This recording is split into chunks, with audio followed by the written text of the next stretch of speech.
2011-তে রাজ্যে পালাবদলের সময় মমতা ব্যানার্জির নেতৃত্বে তৃণমূল সরকারকে ক্ষমতায় আসতে বড় ভূমিকা নিয়েছিল সিঙ্গুর এবং নন্দীগ্রামের আন্দোলন। যদিও তৃণমূলের প্রবল বিরোধিতায় শেষ পর্যন্ত টাটারা রাজ্য ছেড়ে চলে যায় গুজরাটের সানন্দে।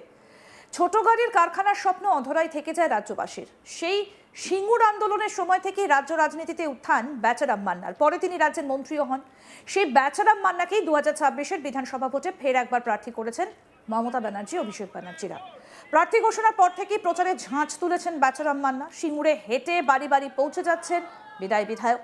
মূলত রাজ্যের প্রকল্পগুলো তুলে ধরতে চাইছেন তৃণমূল প্রার্থী। তবে এই সিঙ্গুর তার অচেনা নয়। 34 বছরের রাজনৈতিক পালাবদল এবং তৃণমূলের উত্থান এই সিঙ্গুরের মাটি থেকেই। বেচারাম 2011 সালে হরিপালে তৃণমূলের প্রার্থী হয়ে জিতে বিধায়ক হন। এরপর 2016-2021-এ সিঙ্গুর থেকে জয়লাভ করেছেন। এবছর আবার সিঙ্গুরে তার উপরই আস্থা রেখেছে তৃণমূল। ভোট প্রচারে বেরিয়ে তৃণমূলের উন্নয়ন তুলে ধরেন। মুখ্যমন্ত্রীর প্রকল্প 90% প্রচারে এগিয়ে রেখেছে তৃণমূল প্রার্থীদের। বাকি 10% প্রচারের জন্য বাড়ি বাড়ি যাওয়া। প্রচারে বেরিয়ে বললেন বেচারাম মান্না। বিজেপি বলছে তারা ক্ষমতা এলে আবার শিল্প হবে। সেই প্রসঙ্গে বেচারাম মান্না বলছেন, নরেন্দ্র মোদী বিচক্ষণ, তাই তিনি সিঙ্গুরে এসেও একটা বাক্য সিঙ্গুর নিয়ে বলেননি। প্রধানমন্ত্রী জানেন এখানে শিল্প করা সম্ভব নয়, কারণ এই জমি ব্যক্তিগত মালিকানাধীন। এটা উনি জানলেও এখানকার বিজেপি নেতারা জানেন না। প্রধানমন্ত্রী সেদিন একটা থাপ্পড় মেরে বুঝিয়ে দিয়ে গেলেন, মানুষকে মিথ্যে কথা বলো না। বিজেপি ক্ষমতায় আসা তো দূরের কথা, 40টা আসন টপকাতে পারবে না। কি বলছেন বেচারাম মান্না, আসুন শোনাই এবার। তৃণমূল সারা বছর মাঠে থাকে, ময়দানে থাকে, মানুষের পাশে থাকে। আর রাজ্যের মুখ্যমন্ত্রী যেভাবে উন্নয়ন কর্মযোগ্য সামাজিক প্রকল্পগুলো মানুষের কাছে পৌঁছে দিয়েছেন, তাই পশ্চিম বাংলায় তৃণমূল ছাড়া আর মমতা বন্দ্যোপাধ্যায় ছাড়া রাজ্যের মানুষ কাউকে ভাবছে না। প্রচার কেমন চলছে? দেখুন, প্রচার কিছুর ব্যাপার নয়, কারণ আমাদের সামাজিক উন্নয়নগুলো মুখ্যমন্ত্রী মমতা বন্দ্যোপাধ্যায় এবং পরিকাঠামোগত উন্নয়নগুলো তিনি যেভাবে করেছেন, তাতে 90% প্রচারের কাজ উনি একাই আগিয়ে দিয়েছেন।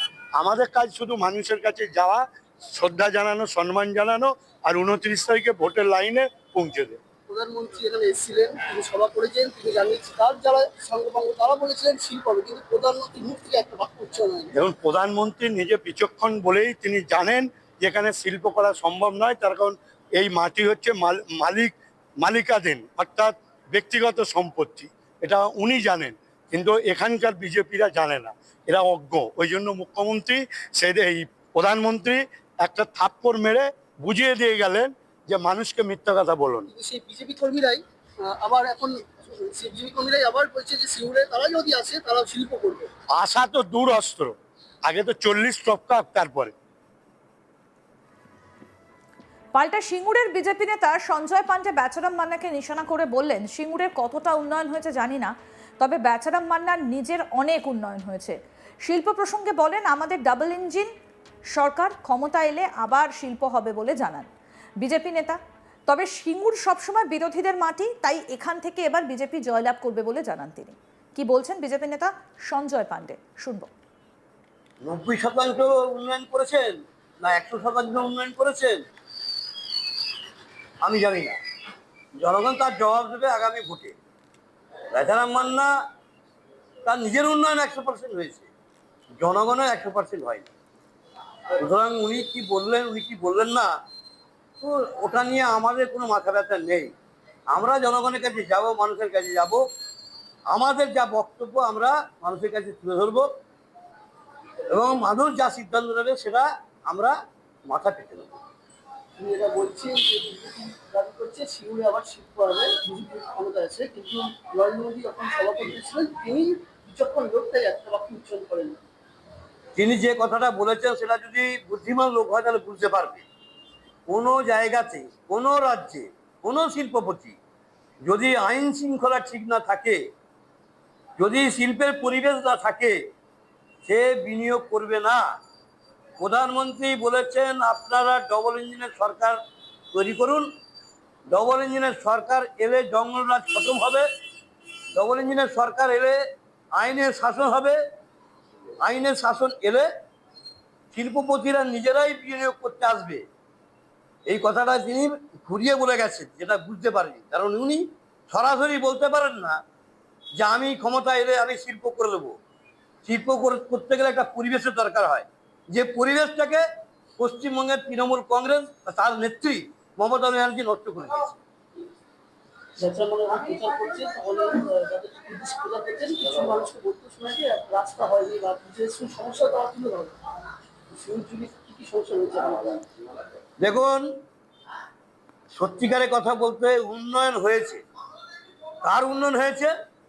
বেচা মান্নার হয়েছে, করবি মান্নার হয়েছে, প্রত্যেকটা প্রধানদের হয়েছে, প্রধানে যারা আছে সদস্য গ্রাম সদস্য তাদের হয়েছে। আজকে সিঙ্গুরে বড় বড় বিল্ডিং তৈরি হচ্ছে। কটা বিল্ডিং এর পারমিশন আছে উনি দেখাতে পারবেন? পারবেন না। সুতরাং অবৈধ নির্মাণ কাজে মদত করছেন আর কোটি কোটি টাকা রোজগার করছেন ওনারা।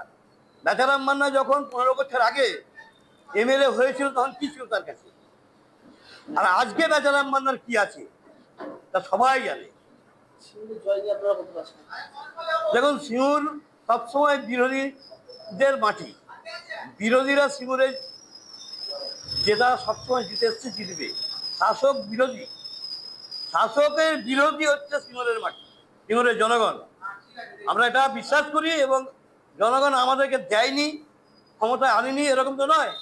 তো সেই জনগণ কিন্তু এই 15 বছরের মধ্যে লাস্ট 5 বছরের যে কার্যকলাপ তৃণমূল কংগ্রেস এটা দেখলো, এরা কতটা হিংস্র হতে পারে, এরা কতটা নিচে নামতে পারে, যে একটা মায়ের সম্মান ইজ্জতের মূল্য নির্ধারণ করছে।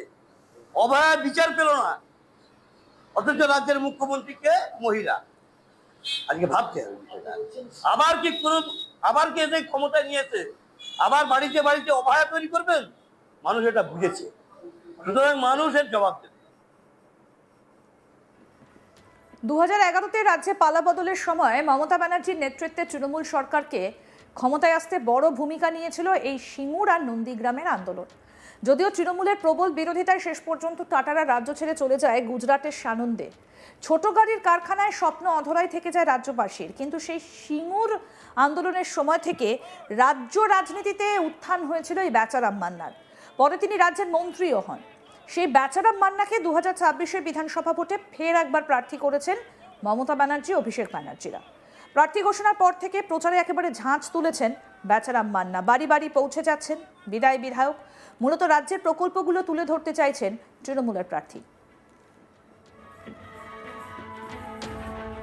পায়ে হেঁটে প্রচার চালাচ্ছেন।